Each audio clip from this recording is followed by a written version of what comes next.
আজকের ভিডিওতে আমি আপনাদেরকে শেখাবো কিভাবে কোটের স্লিপ কাটবেন, কিভাবে কোটের বাজু কাটবেন, সেটা আমি আপনাদেরকে শেখানোর চেষ্টা করব।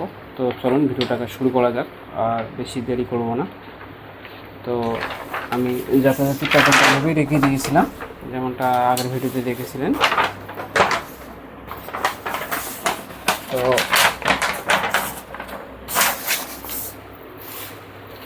আমি এখান থেকে কিন্তু বাজুটা কাটার চেষ্টা করব, স্লিপটা কাটার চেষ্টা করব, ঠিক আছে।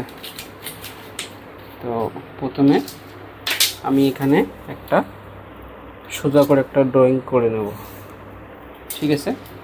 ড্রয়িং করার পরে এখন আমি দেখব এই আমার আঙুল থেকে এখানে কত আছে। আমার আঙুল থেকে এখানে আছে হচ্ছে 8.5 ইঞ্চি।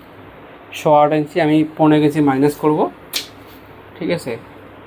8.5 ইঞ্চি থেকে 15 গেছি মাইনাস করলে আমার হচ্ছে 7.5, ঠিক আছে। 7.5 সোজা করে মার্কিং করে নিলাম।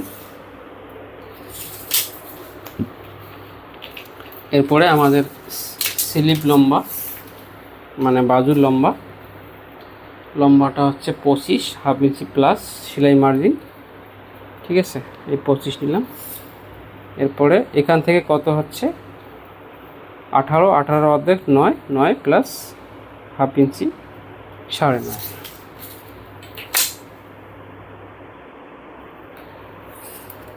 ঠিক আছে। তারপরে সোজা করে নেব। এবার এখান থেকে আমি হাফ ইঞ্চি নেব, ঠিক আছে। হাফ ইঞ্চি এখান থেকে নিলাম। আমাদের কিন্তু মহরিটা 10.5 ইঞ্চি রেডি থাকবে, ঠিক আছে। তারপর এখান থেকে আমি 15 ইঞ্চি নেব, ঠিক আছে। এখান থেকে আমি নেব 2 ইঞ্চি,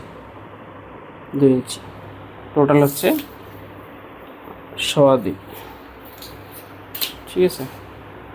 তারপরে এইভাবে এটাকে সোজা করে নেব।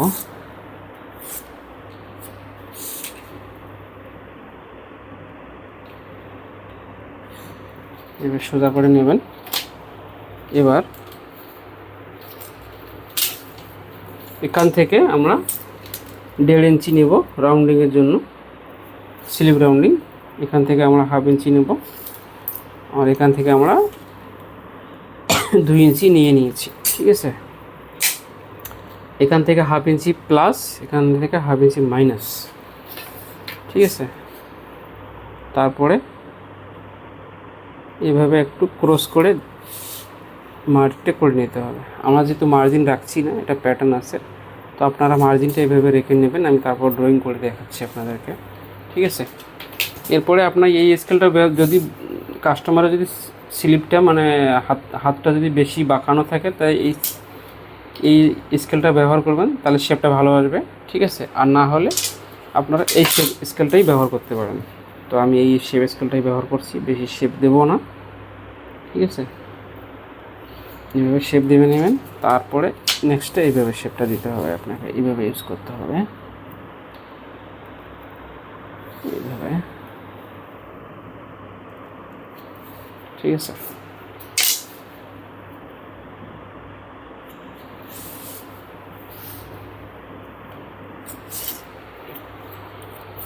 এভাবে করে নেবেন।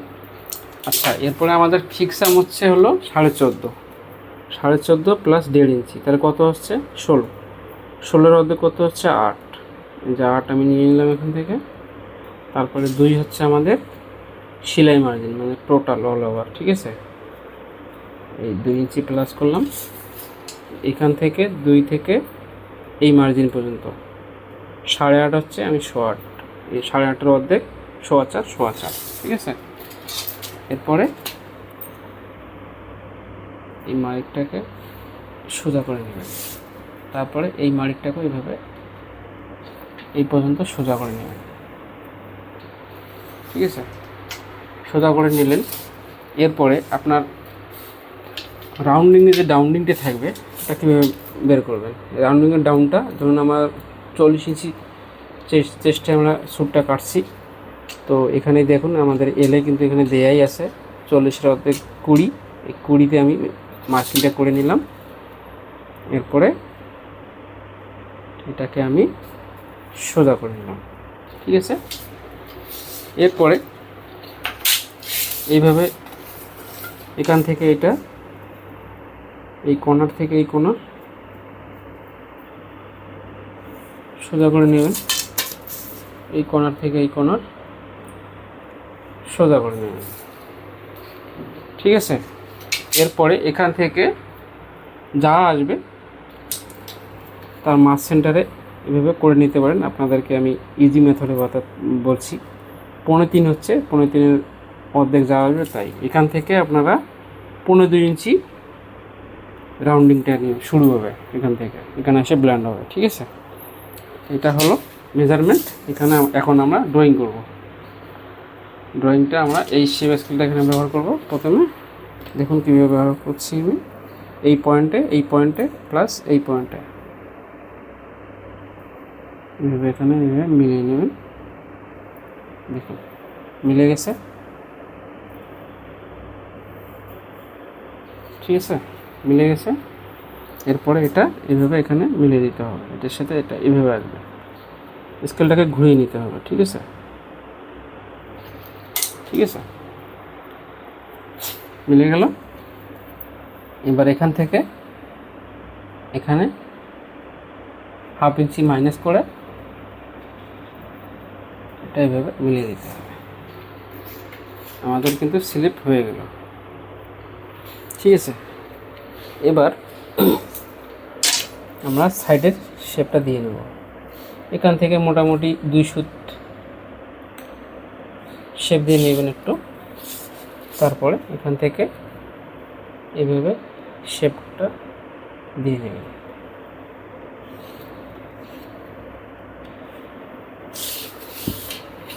এখানে এইভাবে এখানে মোটামুটি এখান থেকে 2 ইঞ্চি 2.5 ইঞ্চি কাপড় অনুসারে মার্কিংটা করে নেবেন। তো দেখলেন এটা কিন্তু গোলাটা কিন্তু আমাদের রেডি হয়ে গেল, ঠিক আছে। এরপরে আরেকটা জিনিস আপনাকে বুঝিয়ে দিচ্ছি। ধরুন আপনার চেস্ট আছে 40, এখন এই জায়গাটা কত রেডি আছে ওটা কিন্তু আপনাকে বুঝতে হবে। আমাদের চেস্ট আছে 40 সাজিয়ে কিন্তু আমরা কাটছি। আমাদের যদি আমাদের 40.5 41 চেস্ট, কিন্তু আমাদের মেজারমেন্ট কিন্তু হচ্ছে 40 সাইজেরই, ঠিক আছে। তো আমরা 40 সাইজে কাটছি, দেখুন এখানে কিন্তু 40ই চলে আসছে। এখানে সেলাই মার্জিন বাদ দিয়ে কিন্তু দেখুন 40ই চলে আসছে। তো এটা কিন্তু অবশ্যই মেজারমেন্ট করে নেবেন। করে নিলে আপনার মানে অল্টার আসার খুব চান্স কম থাকবে। এটা একটু দেখে নেবেন, ফর্মুলাটা আপনাকে বলে দিলাম। এটা হলো এখন কিন্তু আমরা তাল কাটবো, ঠিক আছে। তালটা আমরা কীভাবে কাটবো, এই যে মার্কিংটা করা আছে এখান থেকে আমরা 2 সুতা ভিতরে ঢুকে নেব, ঠিক আছে। এই দিকটা কিন্তু সেম ওই রকমই থাকবে, এখানে কিন্তু কোনো চেঞ্জ হচ্ছে না। এখানে 2 সুতা আমরা ভিতরে ঢুকিয়ে নিলাম, এইভাবে মার্ক করে নিলাম।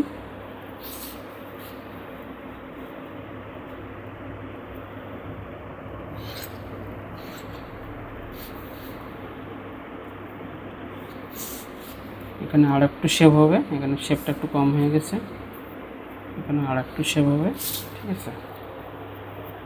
এটা কিন্তু আমাদের তালটা হলো,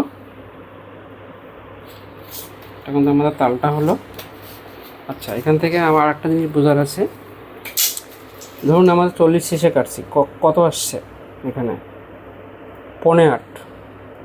যেহেতু আমাদের মানে আমটা মানে ফিক্স আমটা আমরা 14.5, আমরা রেডি কাটবো হচ্ছে 16তে, 1.5 ইঞ্চি প্লাস রাখছি। তো এখান থেকে মেপে নিতে পারেন কত আছে। এটা 9.5, এখানে সেলাই মার্জিন বাদ, এখানে সেলাই মার্জিন বাদ, 9.5। এখানে আবার সেলাই মার্জিন বাদ দিলাম।